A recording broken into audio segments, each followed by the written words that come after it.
하나님 말씀 창세기 4장 17절에서 26절까지 말씀입니다. 함께 봉독하겠습니다. 가인이 여호와 앞을 떠나서 에덴 동쪽 놋 땅에 거주하더니 아내와 동침함에 그가 임신하여 에녹을 낳은지라. 가인이 성을 쌓고 그의 아들의 이름으로 성을 이름하여 에녹이라 하니라. 에녹이 이랏을 낳고 이랏은 무후야엘을 낳고 무후야엘은 무드사엘을 낳고 무드사엘은 라멕을 낳았더라. 라멕이 두 아내를 맞이하였으니 하나의 이름은 아다요 하나의 이름은 실라였더라. 아다는 야발을 낳았으니 그는 장막에 거주하며 가축을 치는 자의 조상이 되었고 그의 아우의 이름은 유발이니 그는 수금과 퉁소를 잡는 모든 자의 조상이 되었으며 실라는 두발 가인을 낳았으니 그는 구리와 쇠로 여러 가지 기구를 만드는 자여 두발 가인의 누이는 나아마였더라. 라멕이 아내들에게 이르되 아다와 실라여 내 목소리를 들으라. 라멕의 아내들이여 내 말을 들으라. 라멕의 아내들이여 내 말을 들으라. 나의 상처로 말미암아 내가 사람을 죽였고 나의 상함으로 말미암아 소년을 죽였도다. 가인을 위하여는 벌이 7배일진데 라멕을 위하여는 벌이 77배이리로다 하였더라. 아멘. 이제 오늘 말씀을 끝으로 이제 가인에 대해서는 정리를 할 거예요. 가인에 대해서는. 그러면서 이제 가인의 후손과 또 그 아벨의 후손을 이렇게 살펴보는 그 시간을 가지려고 합니다. 하나님께서는 동생 아벨을 살인한 가인에게 표를 주시죠. 그래서 그가 사람들에게 죽임을 당하지 않도록 은혜를 주셨습니다. 그렇다면 이쯤에서 하나님께서 왜 가인에게 표를 주셔서 사람들이 살인을 하지 않게 은혜를 주셨는지 생각해 봐야 됩니다. 오늘 말씀을 통하여서 가인의 후손과 아벨의 후손을 이렇게 살펴보면서 하나님께서 무엇을 우리 인생에게 원하시는지 깨닫는 귀한 시간이 되기를 소망합니다. 가인이 동생을 살해한 후에 인류는 가인의 후손과 아벨의 후손으로 이렇게 나누어져요. 다시 말해서 하나님을 예배하는 부류와 하나님이 아닌 것을 따르고 그것을 하나님이라 여겨서 예배하는 부류로 나뉘게 된다는 얘기입니다. 가인은 자신의 예배는 받지 않는 하나님과 자신이 볼 때는 저 예배나 이 예배나 그거 같은데 전혀 다를 것 같지 않았음에도 동생인 아벨의 예배를 받으신 것에 대해서 아마 많은 생각을 했을 거예요. 그런 생각 끝에 가인이 내린 결론은 저 동생이란 저놈이 내 앞길을 막는다, 이 생각에 이른 것이죠. 동생만 없다면 자신의 예배를 받으실 것이라는 그런 생각을 한 것이죠. 그러나 그것은 가인의 착각입니다. 인간은 서로 비교를 합니다. 그래서 내가 우월하다, 열등하다 이런 걸 정해요. 그렇지만 하나님께서는 당신의 기준으로 의와 불의를 정하시기 때문에 가인 같은 부류는 100명 아니라 10,000명이라도 외면하시는 거예요. 많은 숫자가 예배한다고 중요한 게 아니죠. 요즘에 우리나라의 정치적으로 민감한 문제를 가지고 서로 상대 진영에 대해서 왜 그래요? 저 인간만 없었으면 하는 생각을 지금 서로 많이 하고 있어요. 그런데 정말 그럴까요? 그렇지 않아요. 왜 그렇지 않아요? 그 인간 죽으면 또 더 악한 인간이 나와요. 그렇죠? 여지껏 인류는 계속 그런 일이 계속 되풀이됐어요. 하나님은 당신의 절대적인 기준으로 우리를 대하시고 우리의 예배를 받으십니다. 그렇다면 과연 우리가 하나님의 기준에 어떻게 들어갈 수 있느냐는 문제예요. 그렇습니다. 단 한 사람도 하나님의 절대 기준에 들어갈 사람은 없어요. 사실은 없어요. 그래서 필요한 것이 무엇입니까? 하나님의 은혜입니다. 은혜가 아니면 이건 가능하지 않아요. 아벨이 완전한 인간이라 하나님이 예배를 받으신 것이 아니라 그의 중심이 하나님께만 향한 것을 하나님께서 인정하신 거죠. 그래서 은혜를 주신 거예요.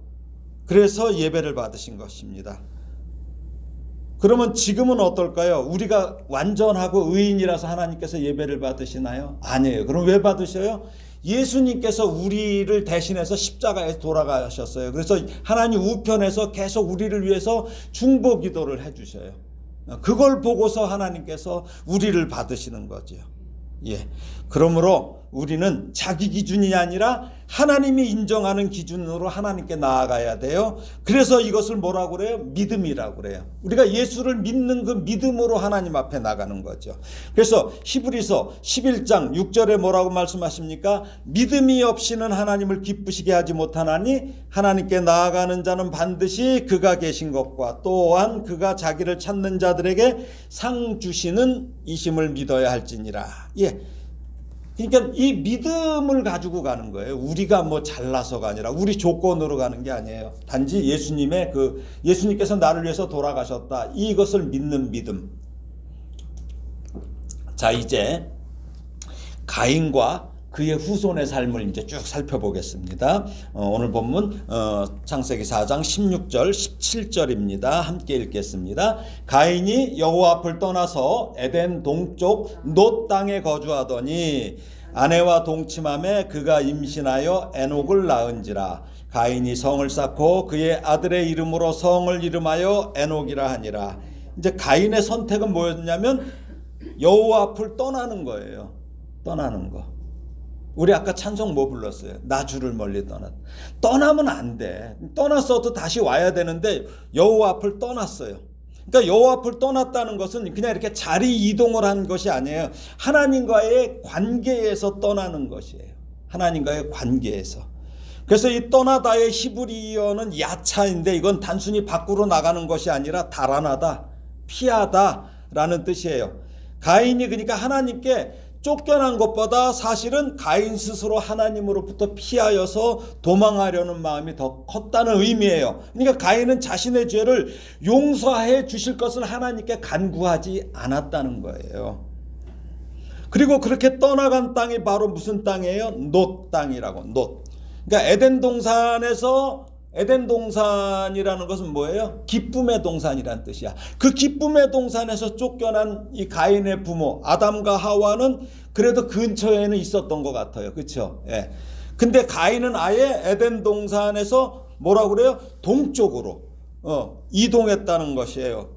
그곳의 이름이 놋. 놋이라는 의미는 방황하는 자, 방랑자, 도망자인데 히브리어 동서 느드에서 파생된 거예요. 그러니까 이 단어의 기본적인 의미는 앞뒤로 왔다 갔다 하는 거예요.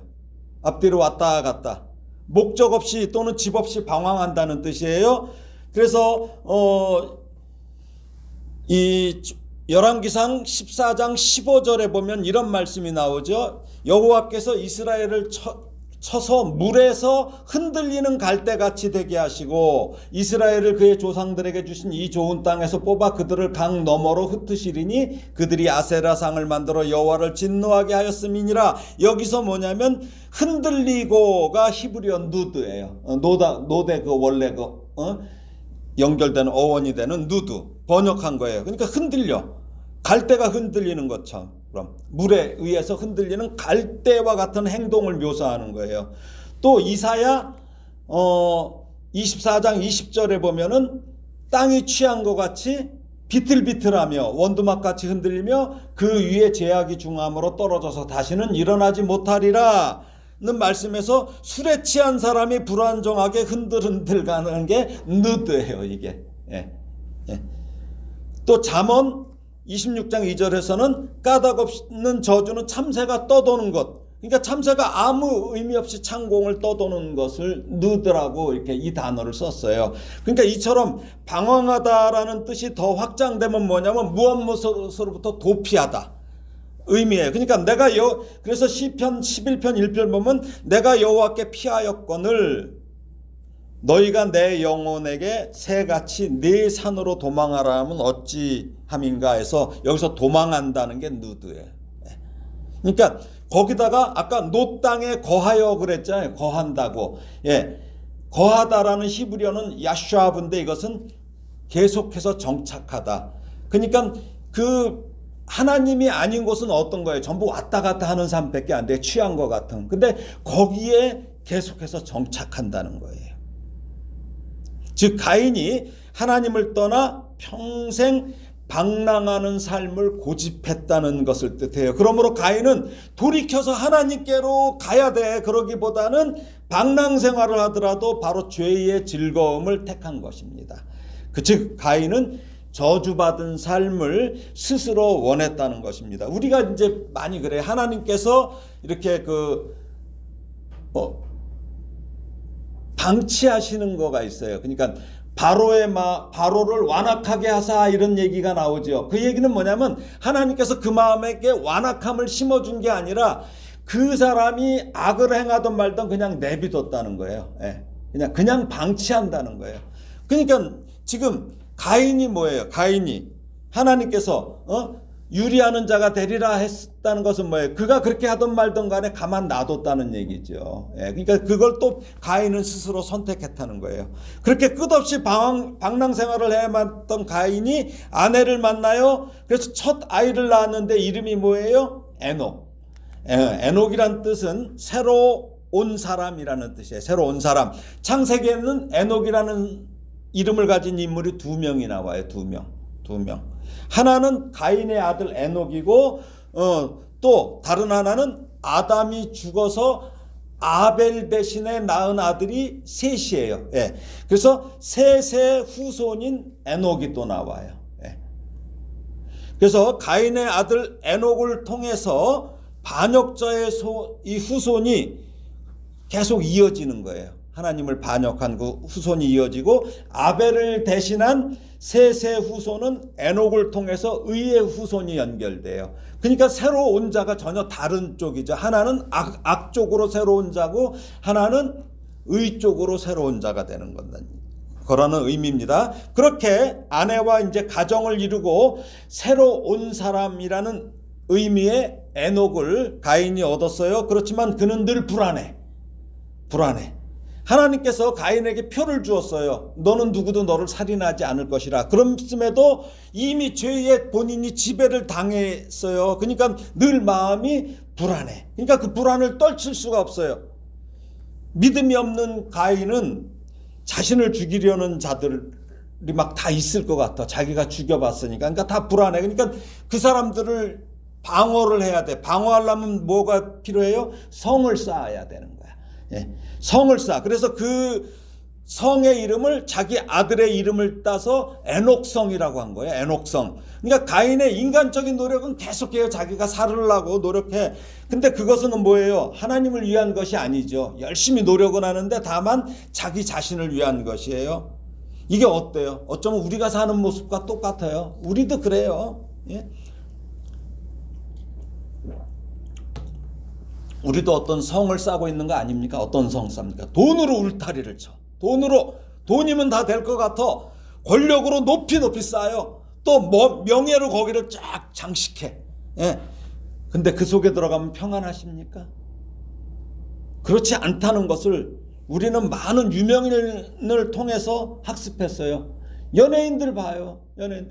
그렇게 많이 쌓는데 그 사람들이 어떻게 돼요? 사는 삶 보면은 정말 불쌍해요. 견디다 제일 유명한 사람들이 자살을 제일 많이 한단 말이죠. 예, 왜 그래? 그 성으로는 안 돼요. 그 성으로. 그런데도 우리는 그 성을 쌓고 또 쌓으려고 오늘도 그 성의 재료가 뭐야? 돈 끌어모으고 권력에 기대며 명예를 모으는 모습이 이 어릴 때 전 이거 보면 꼭 뭐 같냐면 이제 보니까 애들 어릴 때 뭐 갖고 놀아요? 딱지. 굿을 모으는 거야. 그거 열심히 모아. 근데 어른 돼서 그거 갖고 놀아야 안 놀아요? 우리가 하나님 제대로 알고 하면 그거 안 모아. 난 그래서 꼭 어른들 막 지금도 그러는 사람 보면 쟤 아직도 딱지 치네. 쟤 아직도 굿을 치네. 나 이렇게 보고 있어요, 저는요. 이게 우리가 돌아봐야 됩니다. 예? 왜 우리가 외로워하고 왜 허전하며 불안해하십니까? 왜 한 곳에 정착하지 못하고 집값이 오르는 곳을 찾아가요? 야, 여기 집값 오르는 거 찾아가. 교회도 그런 곳 있어요. 교회도. 근데 그런 곳에 가면 정말 평안합니까? 그렇지 않습니다. 하나님을 떠났다면 그저 방황하는 인생일 뿐이에요. 근데 하나님을 믿으면서도 그런 곳을 찾은다면 하나님 믿는 게 아니야. 가인이 참으로 안타깝고 불쌍한 것은 그 성을 그 아들인 에녹의 이름을 붙였다는 거예요. 이 무슨 뜻일까요? 에녹의 이름을 붙였다는 것은 유산으로 물려주겠다는 거예요. 그렇죠? 유산으로. 우리도 그런 일 많이 해요. 특히 부자들은 아이 이름으로 어려서부터 주식도 사주고 집도 사줘. 어린 애들 이름으로. 그렇죠? 증권도 사줘. 그래서 2022년 제가 이걸 자료를 조사해 보니까 미성년자 주택 소유자가 25,933명이에요. 그리고 2024년 9월 자료에 의하면 우리나라 국내 상장사 주식의 10억 원 이상을 보유한 19세 미만 미성년자 주주가 90명인데 어떤 사람은 2살짜리 아기한테 20억 원의 주식을 주기도 했어요.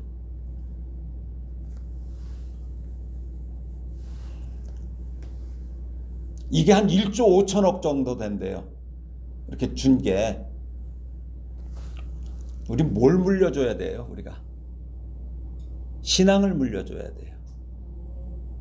근데 신앙은 유전이 안 돼요. 네. 이렇게 신앙은 상속이 안 돼. 신앙 상속 안 돼요. 성경 인물을 봐도 그렇고. 그럼 어떻게 해야 됩니까? 신앙은 전수해 줘야 되는 거예요. 제자 키우듯이. 그렇죠? 전수해. 그러니까 어때요? 신앙 전수하기 위해서는 부모님이 엄청 노력해야 돼요. 엄청 노력해야 돼요. 부모님의 기도가 있어야 돼요. 행함이 우선이 돼야 돼요. 네. 예수 믿는 가정이라고 해도 부모가 이상하게 믿으면 그건 아니에요. 그 제대로 된 신앙이 전수되지 않아요. 그래서 저는 물론 될 수 있으면 믿는 사람이 결혼해야 되지만 저는 믿지 않는 사람하고도 결혼하라고 얘기해요. 왜? 믿어봤자 믿는 집이라고 했는데 그 모양이 아주 이상하고 그러면 그거 믿어봤자지 뭐 그거 뭐야. 그쵸? 차라리 내 자녀 잘 신앙 좋은 자녀로 키워서 그 자녀 믿지 않는 집안에 보내라는 얘기예요. 선교사로. 그 정도는 키우라는 얘기죠. 그러니까 노력해야 돼요. 부모님들 기도 많이 해야 돼요. 신앙의 전수가 이 세상에 그 어떤 것을 물려주는 것보다 귀한 것임을 우리가 기억해야 하는 이유가 바로 오늘 말씀이 이것을 증거해 주고 있습니다. 예. 자, 오늘 보면 18절에서 22절까지 자, 읽겠습니다. 에녹이 이랏을 낳고 이랏은 무후야엘을 낳고 무후야엘은 무드사엘을 낳고 무드사엘은 라멕을 낳았더라. 라멕이 두 아내를 맞이하였으니 하나의 이름은 아다요 하나의 이름은 실라였더라. 아다는 야발을 낳았으니 그는 장막에 거주하며 가축을 치는 자의 조상이 되었고 그의 아우의 이름은 유발이니 그는 수금과 퉁소를 잡는 모든 자의 조상이 되었으며 실라는 두발가인을 낳았으니 그는 구리와 쇠로 여러 가지 기구를 만드는 자요 두발 가인의 누이는 나마였더라. 예, 성경에서의 이름은 아버지의 어떤 의지나 이런 게 담겨져 있고 어떤 때는 신앙 고백이 담겨져 있어요. 그냥 이름이 나오지 않아요. 근데 여기 에녹의 아들 이랏은 무슨 뜻이냐면 도망자, 도피자라는 뜻이에요. 아들 이름을 이렇게 졌어요. 아들 이름을. 예. 또 이랏의 아들 무후야엘의 어원은 쓸어버리다, 지워버리다라는 뜻의 히브리어 마하, 무후, 마하, 이게 같은 말이에요. 마하, 야엘, 엘이라는 게 하나님이라는 뜻이야. 겹. 그러니까 하나님이 쓸어버리신 자, 하나님의 이름을 지워버린 자, 이 뜻이에요. 또 그 다음에 무후야엘의 아들 무드사엘은 무드는 사람이라는 얘기고 사엘은 스올이라는 얘기가 지옥. 예. 그러니까 무슨 말이에요? 합쳐지니까 무드사엘은 지옥의 사람이라는 뜻이에요. 왜 이름을 이렇게 지었을까요? 이런 이름은 하나님의 처사에 대한 반항이야. 대적하는 의미로 지은 이름이에요. 예. 그러니까 가인의 후손들이 하나같이 자식의 이름을 이렇게 지은 게 아니라 이따위로 지은 이유는 하나님께 대한 반항과 적개심을 아주 강하게 드러내기 위함인 것이에요. 그러니까 하나님께서 멀리 떨어지고자 하는 의도를 드러낸 것이에요. 그러니까 여기서 계속 상속되는 게 뭐예요? 얼마나 무섭습니까? 그리고 이제 드디어 가인의 5대 손인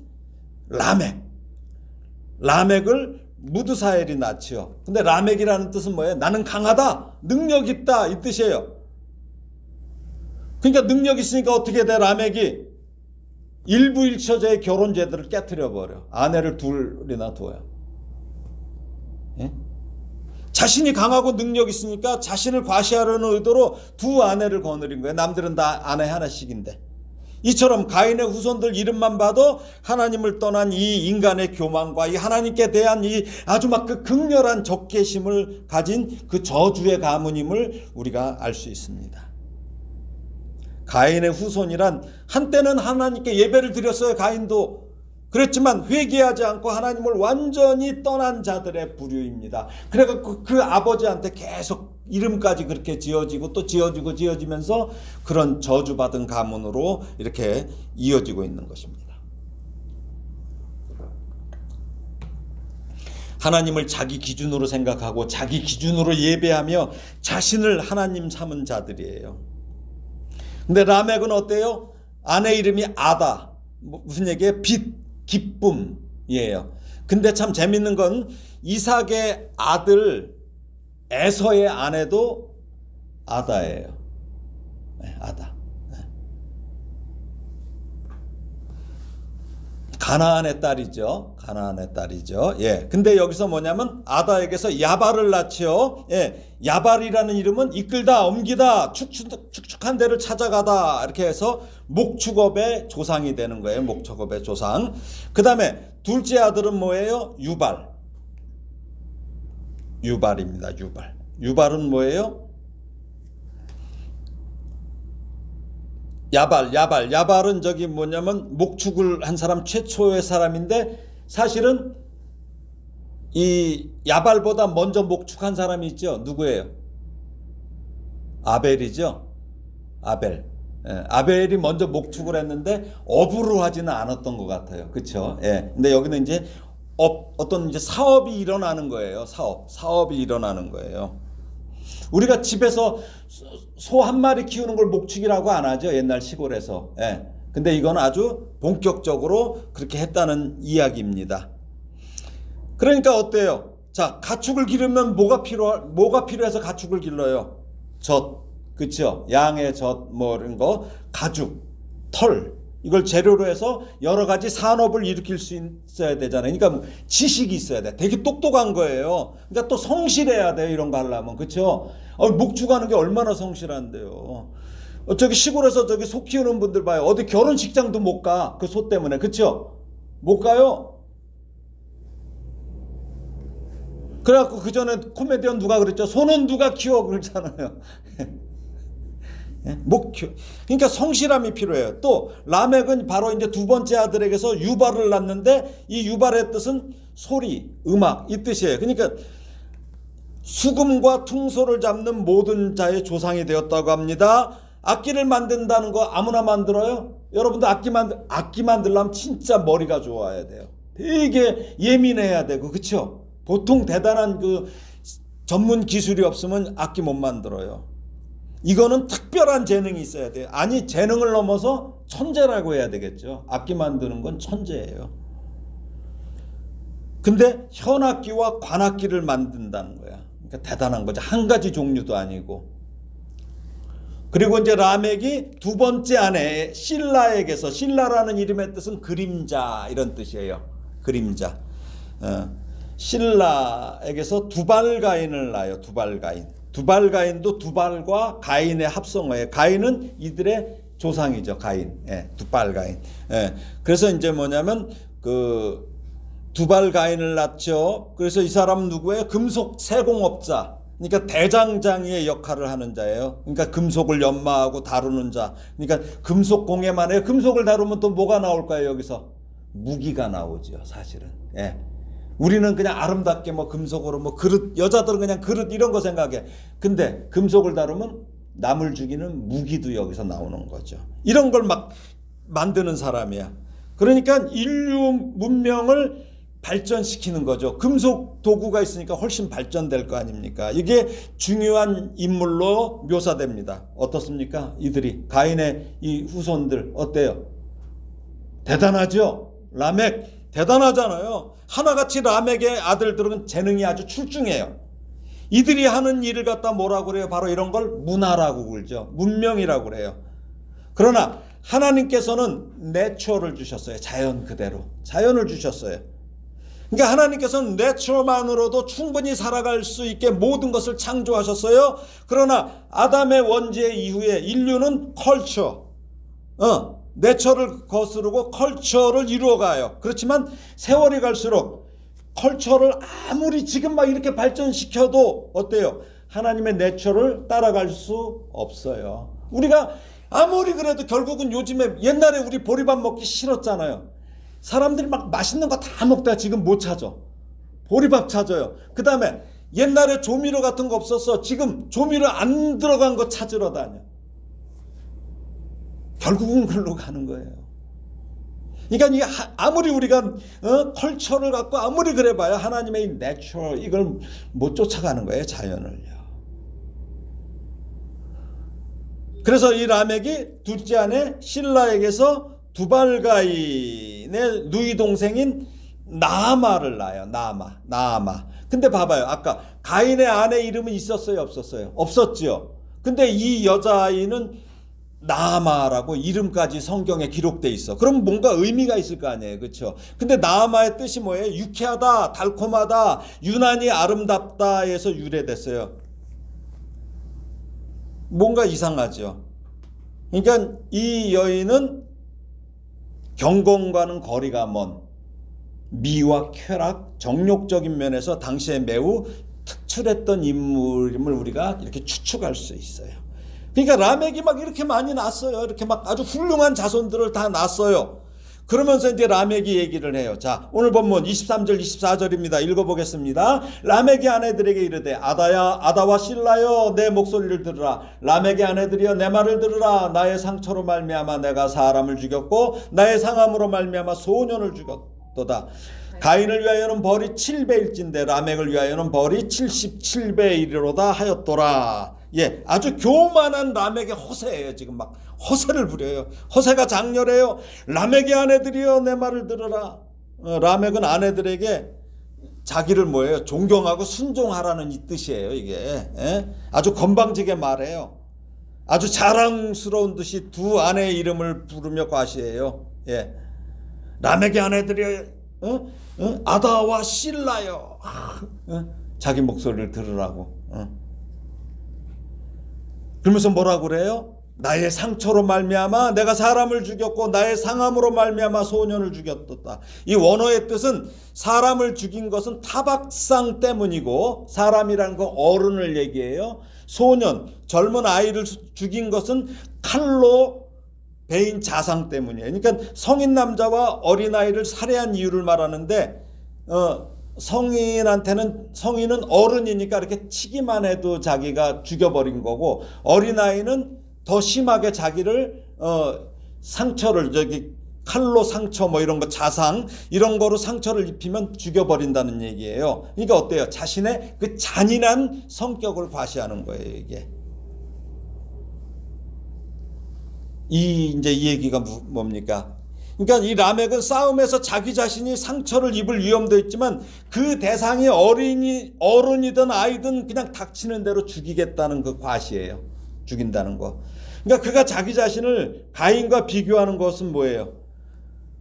라멕도 가인처럼 뉘우치거나 회개함이 없다는 거예요. 그러니까 겁이 나서 떨면서도 허세를 부렸다는 거예요. 라멕은 자신의 그 악한 방법으로 하나님의 보호하심을 지금 비웃고 있어요. 가인은 7배로 원수를 갚아지리라는 말을 자기가 들었다는 거죠. 그렇죠? 하나님께서 그랬잖아요. 누가 너를 죽이면 하나님께서 7배로 갚아주겠다. 어느 누구라도 감히 가인을 죽인다면 그 자는 엄중히 다뤄져서 하나님께서 7배의 벌을 받을 것이라는 거야. 그런데 라멕은 뭐라고 그래요? 자기는 무슨 얘기예요 이게? 자기는 형제를 죽인 게 아니라는 거예요. 남을 죽였다는 얘기예요, 이 얘기가.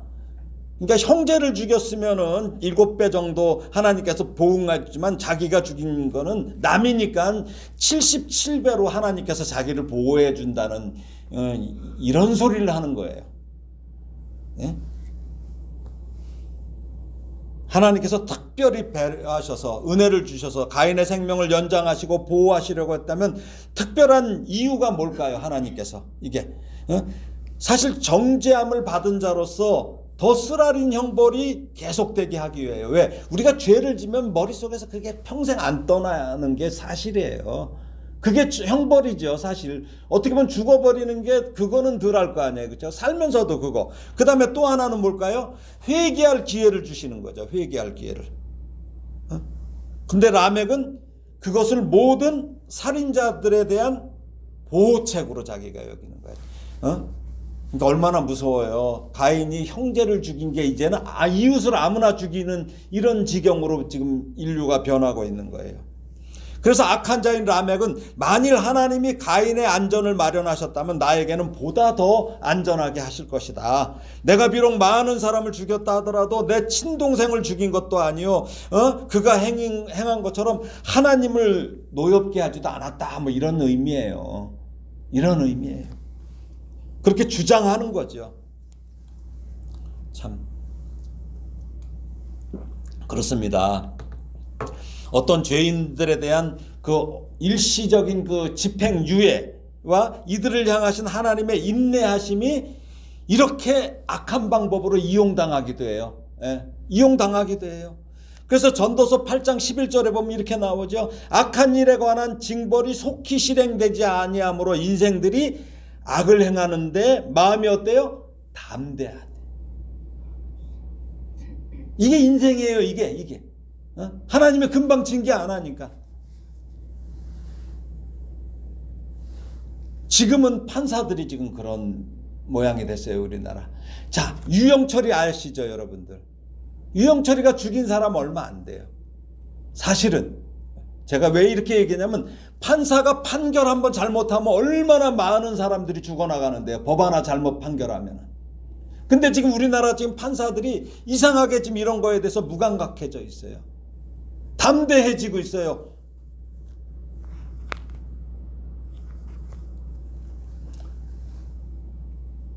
법을 만드는 사람, 법을 집행하는 사람들은 다 하나님을 더 두려워해야 합니다.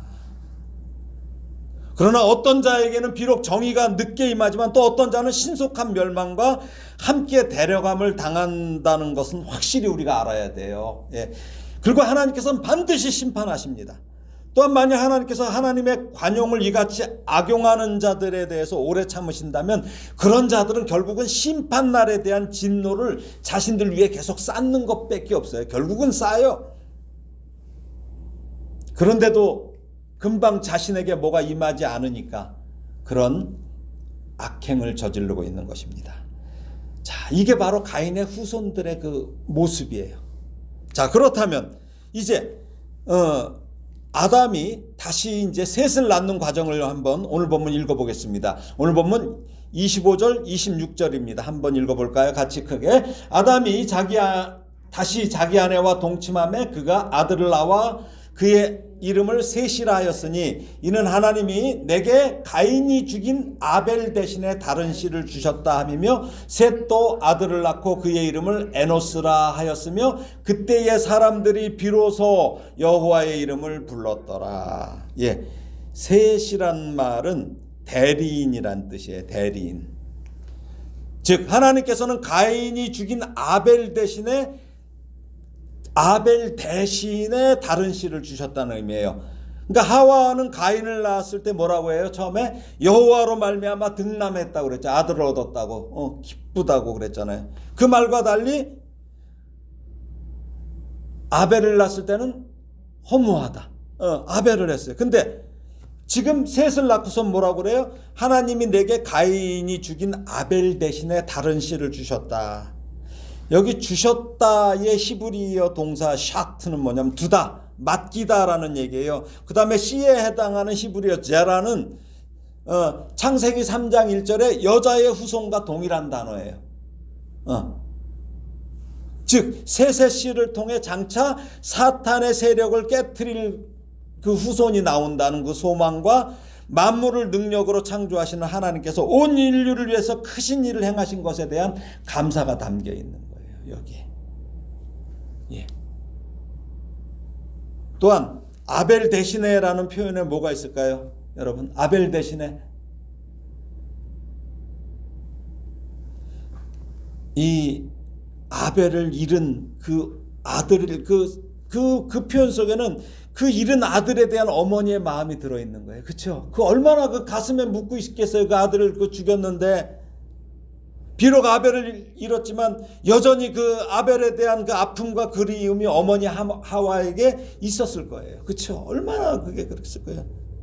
근데 반면 가인이 죽인이라는 표현은 뭐예요? 동생을 죽인 가인에 대한 어떤 그런 원망 이런 게 아직도 사라지지 않고 있음을 우리가 보여줍니다. 근데 이 새끼는 어디로 갔어요? 아주 멀리 가버렸잖아 이 새끼가. 그쵸? 이럴 땐 이 새끼라고 한 번 해야 돼. 그쵸? 예. 아주 멀리 가버렸어요. 그나마도. 그니 엄마 그 마음이 어떻겠어요? 근데 그때 하나님께서 셋을 주셨다는 거죠. 가인과 아벨을 통해 하와는 연약한 그 한 여인으로서 그 감당하기 힘든 고통을 견디는 가운데 태어난 셋은 어때요? 커다란 기쁨이었던 거죠. 이 모든 일은 하나님의 구원 계획 속에서 이루어진 것입니다. 아벨이 죽은 것이 아닙니다. 아벨이 죽었어요? 아니에요. 아벨의 대리인인 셋이 나왔잖아요. 아벨 대신이라고 그랬어요. 맞기다예요. 그렇죠? 맞기다. 그러니까 인류 구원의 역사를 이루어갈 것입니다. 셋이. 그래서 가인의 후손, 아벨의 후손이라고도 얘기하고 가인의 후손, 셋의 후손이라고도 이렇게 우리가 말하고 있어요. 근데 저는 셋의 후손보다는 아벨의 후손이라는 표현을 저는 더 좋아합니다. 그 셋도 아들을 낳는데 세 명이 난 게 아니에요. 이름이 셋이에요. 셋도 아들을 낳았는데 이름이 뭐예요? 에노스. 에노스라는 것은 남자라는 뜻, 인류라는 뜻이고 또 한 가지 진짜 의미가 뭐냐면 연약하여 부서지기 쉬운 그릇이라는 뜻이에요. 상당히 깊은 의미가 있습니다. 이 이름 안에 뭐가 있어요? 우리 인간의 연약함이 들어있어요. 그렇죠? 우리 연약함이 여기 안에 내포돼요. 또 우리가 처음에 뭐로 만들었어요? 그러니까 그릇이야. 그러니까 질그릇 같은 우리예요. 질그릇.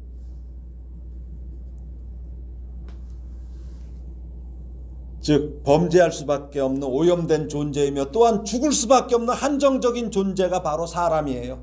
셋이 아들을 낳고 이런 의미가 함축된 남자라고 부른 것은 그가 인간의 한계를 철저히 깨달은 것에서 기인하는 것이죠. 아울러 하나님께서 첫 인류 아담을 통해 이루고자 하셨던 뜻을 새로운 남자 에노스를 통해서 이루시기를 소망하고 있습니다. 셋의 기대는 빗나가지 않아요. 왜 그래요? 셋의 기대는 여호와의 이름을 불렀다고 그랬죠. 가인의 후손이 아닌 셋의 후손이 비로소 여호와의 이름을 불렀다는 것입니다.